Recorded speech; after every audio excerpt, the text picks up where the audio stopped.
Welcome to the Pearl of Africa.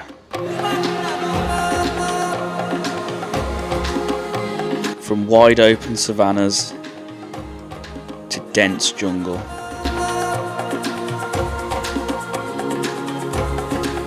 The source of the mighty River Nile and home to some of the most endangered wildlife on the planet. We're on a trip of a lifetime to experience life in Africa. Join us as we explore Uganda by motorcycle.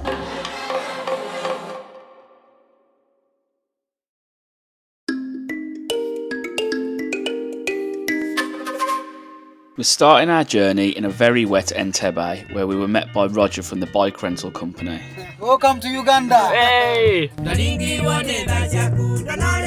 We had a rough itinerary planned out, heading north initially until we reached Murchison Falls National Park, then coming down the west border into the windy, impenetrable forest, before making our way east back to our start point for our return flight home, with just over 2 weeks to do so.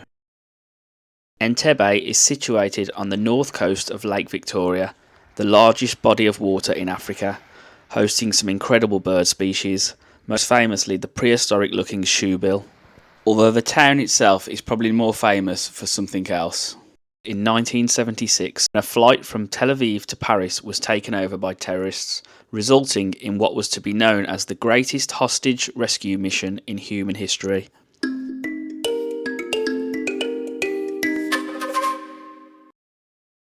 So, let me tell you a little something. We've just been to pick up our bikes from Roger's Dirt Bikes, because we're hoping to do some off-roading.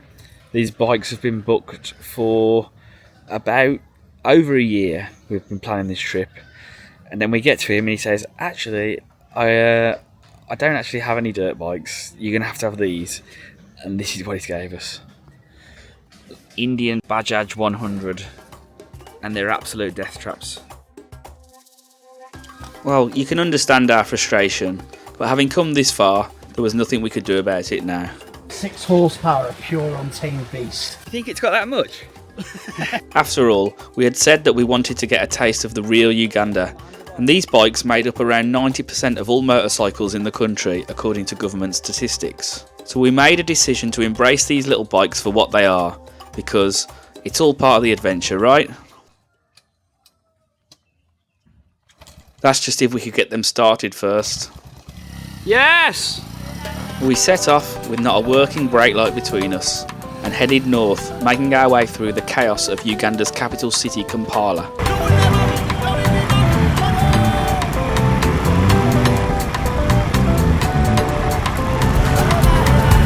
Kampala became Uganda's capital in 1962. The city now has a population of almost 2 million people, none of who seem to know how to drive.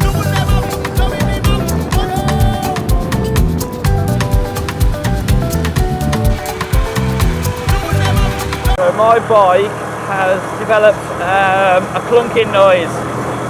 We're about 2 hours in to the trip. So you can't go to Uganda without trying one of their most famous foods. Hey, my name is Aviana. I present to you the Ugandan favorite food called Rolex. A Rolex is a street food known to every Ugandan, and it's just made out of a flat bread that's called chapati in Ugandan. And it's rolled in with eggs, meat, vegetables, and it's popular in every part of Uganda. It's good. Nice. It's good. As we travelled further north, the landscape got greener. We planned to visit a rhino sanctuary in a town called Ziwa, but my bike had other plans. What's going down, Dan? I'm not 100% sure just yet, but I think my chain's come off. Making some funny noises. Yeah, it's been clunking a lot, so it's either the gearbox is fucked, which is the worst case scenario, or the chain is so loose. Look, I'll get the camera in here. Look at that. That is a well-maintained motorcycle. What the fuck? This is the problem, look. I definitely need a new chain and sprockets by the look of it.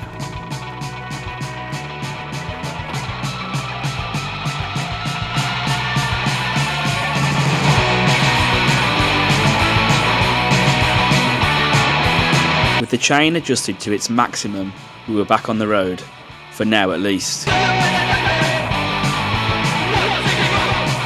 The next day we arrived in Ziwa, where we hit some dirt roads, and as an added bonus we got our first taste of African wildlife. Fucking warthog just ran past the road. Oh my god, there's another one. Loads. Got it on camera.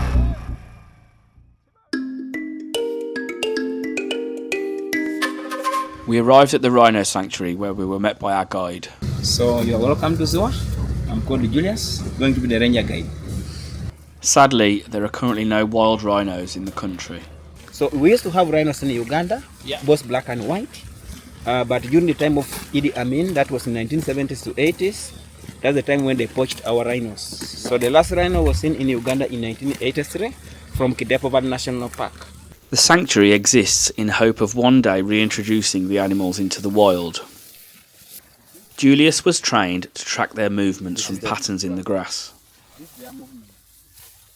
This is awesome! And it didn't take long for us to find some.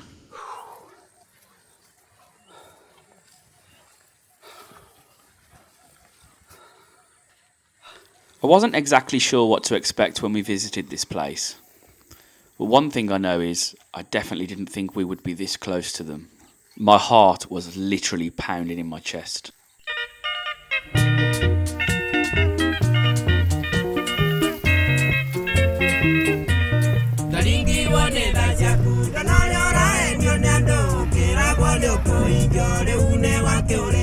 We left the sanctuary on a real high.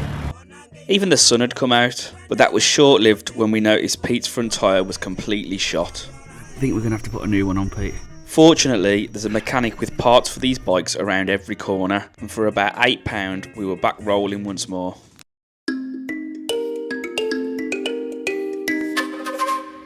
We arrived at Murchison Falls National Park, where we were immediately surrounded by baboons. She's got bigger balls than I have. This boy's job was to scare them off with his slingshot. You can imagine what they must think of him.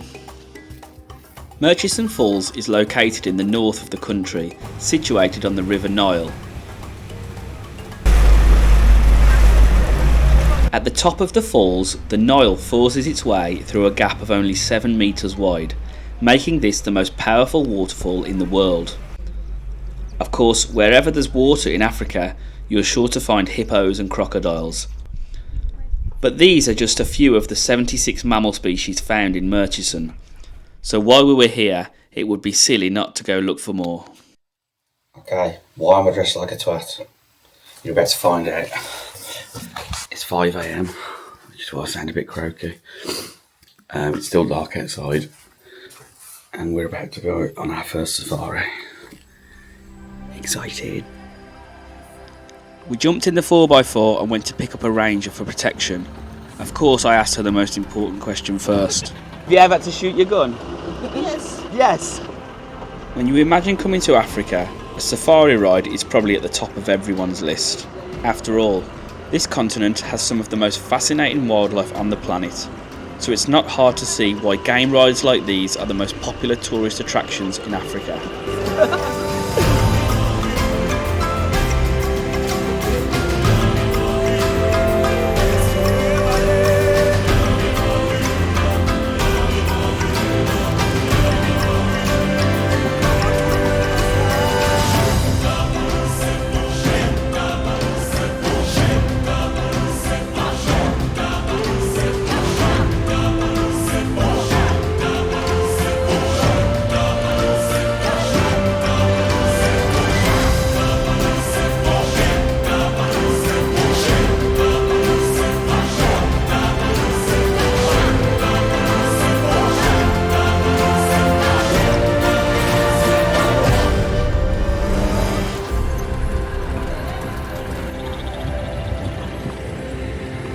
There's no guarantee that you'll see any wildlife, so we were really lucky that morning, and we arrived back at the ranch absolutely buzzing. These are all the things that we had dreamed about when we were planning the trip. And as if that wasn't enough, we even managed to gain 2 pets for the day. A couple of warthogs came and sat with us while we drank beer around the campfire. Fucking hell, kid, he's coming right up to you. It's alright. Do you know what I'd pay money to see? A little midget riding on the saddle on the back of one of these with a little spear and a sword. Well, I'm not doing that, don't you worry.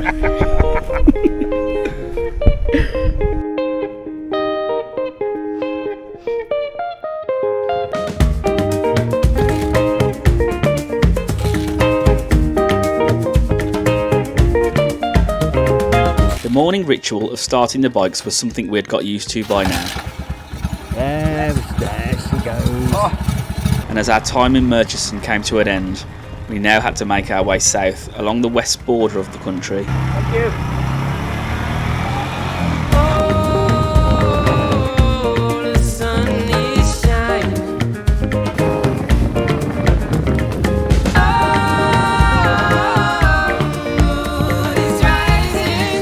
Have we all forgot about that problem I was having the other day? It seems like my chain is stretched beyond its limits, and the sprockets are absolutely knackered. Very poorly maintained bike, as you'd expect, I suppose. So I'm going to have to try and find somewhere. We pulled into the next garage, where a mechanic said he would look at the bike. He said it would be okay with just a new front sprocket. I've literally just had a new sprocket put on, and we're 2 minutes down the road and my chain's come off the rip. So he's obviously not done a very fucking good job.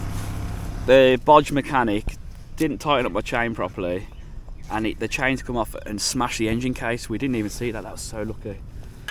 Word got around quickly in the village, and within seconds a mechanic appeared. The crowd started to grow, and they were fascinated by our cameras. We can record our journey. You can record our journey. Yeah. That's where we go, yeah. Oh. DJI. DJI. You can see his face in DJI. the front. Yeah. DJI. There's you. You see it behind and Yeah. And then the mechanical issue came to light. So he put the front sprocket on was a tooth too small, which is why it felt quicker, Yeah. but also the chain fell off after 2 minutes. And smash the case. Yeah, not good. Eric had an ingenious way of cleaning the inside of the engine cases on the side of the road before gluing the broken piece back in place with epoxy resin. BMW, they have speedy. And finally I got the new chain we had originally asked for. Nice and new. Yeah, nice and new. And all this done in less than an hour on the side of the road for well under £10.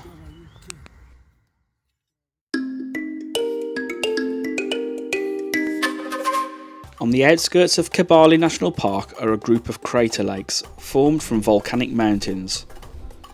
We met a local fisherman called Christoph who was out on the lake looking for his catch of the day. Quite uninspiring from what we would imagine back home. But remember, of the 47 million people in Uganda, almost half of their citizens live below the international poverty line, making it one of the poorest countries in the world. Water has to be boiled before it's safe to drink, so we offered him a gift of a water filter bottle in hope of making his family's life just a little bit easier. Before a long ride down the Republic of Congo border, where we had booked a room with a view in Queen Elizabeth National Park, named after Queen Elizabeth II in honour of her visit here in 1954, when Uganda was still a British colony. An elephant right outside our lodge. Let me see if I can zoom in. There he is, munching on the trees, look. With the excitement of the elephant, I had missed the drama going on behind me. Pete broke the golden rule of Africa and he's fed the wildlife.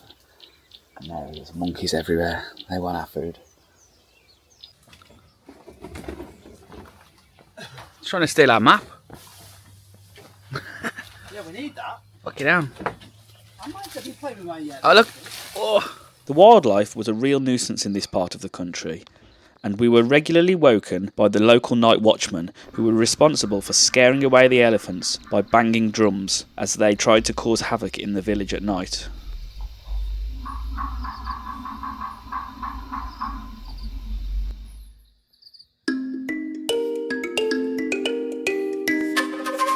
In the southwest of the country is a mountainous region called Bwindi, now a UNESCO World Heritage Site, The forest, with an altitude of over 2,000 metres, was once home to a pygmy tribe known as the Batwa people, but they were forced out by the government in the 1990s after 60,000 years of living in the rainforest. There are still remains of their buildings here today, but being forced into a society unlike anything they had ever known before was a real struggle for the hunter-gatherers. Sadly, the only way they became able to survive was to offer experiences to tourists to show their traditional way of life in exchange for money.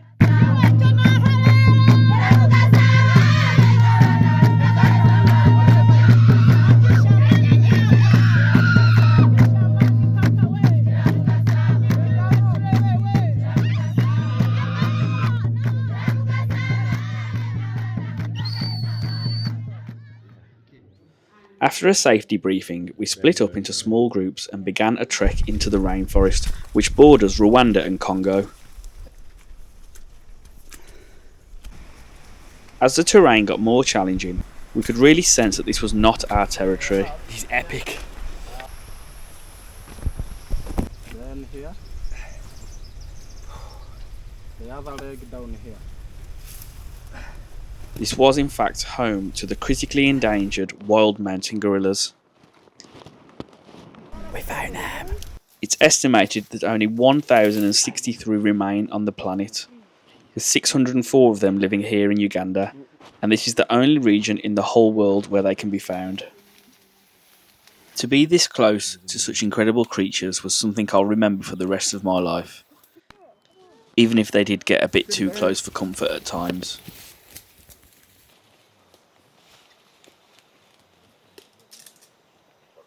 Masked up. That was insane. There must have been about 10 of them. So peaceful, man, I can't believe it. So our trip was coming to an end. We had a 2-day ride back to Entebbe, with a quick stop off at the equator on the way.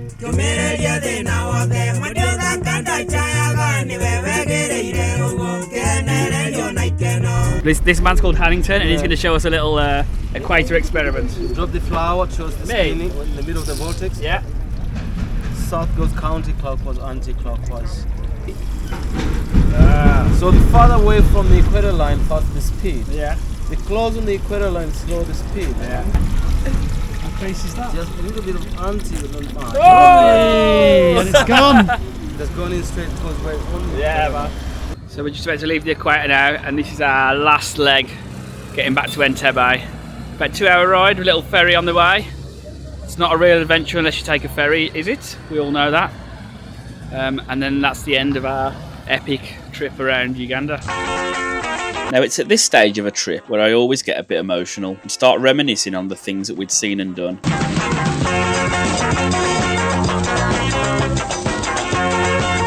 And Uganda had definitely delivered. It was everything we'd imagined and more.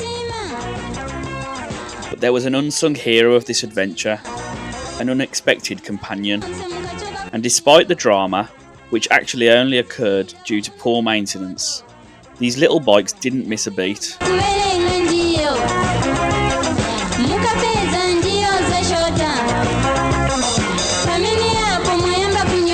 Giving us a true, authentic travel experience, confirming their status as legendary adventure bikes, to us at least. But Uganda had one more surprise in store for us as we headed down to the so-called ferry port.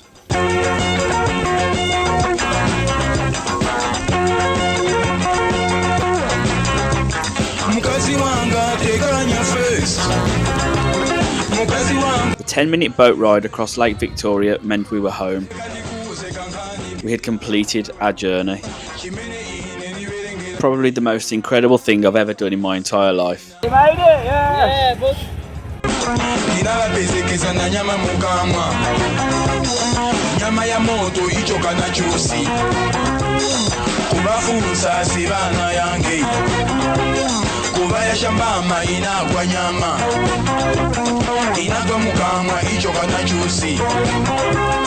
kutoka hapo jinani baba apongozi banga babazo ndio nichamene niverengera ndiyo aha musanse vanye hey aha musanse vanye hey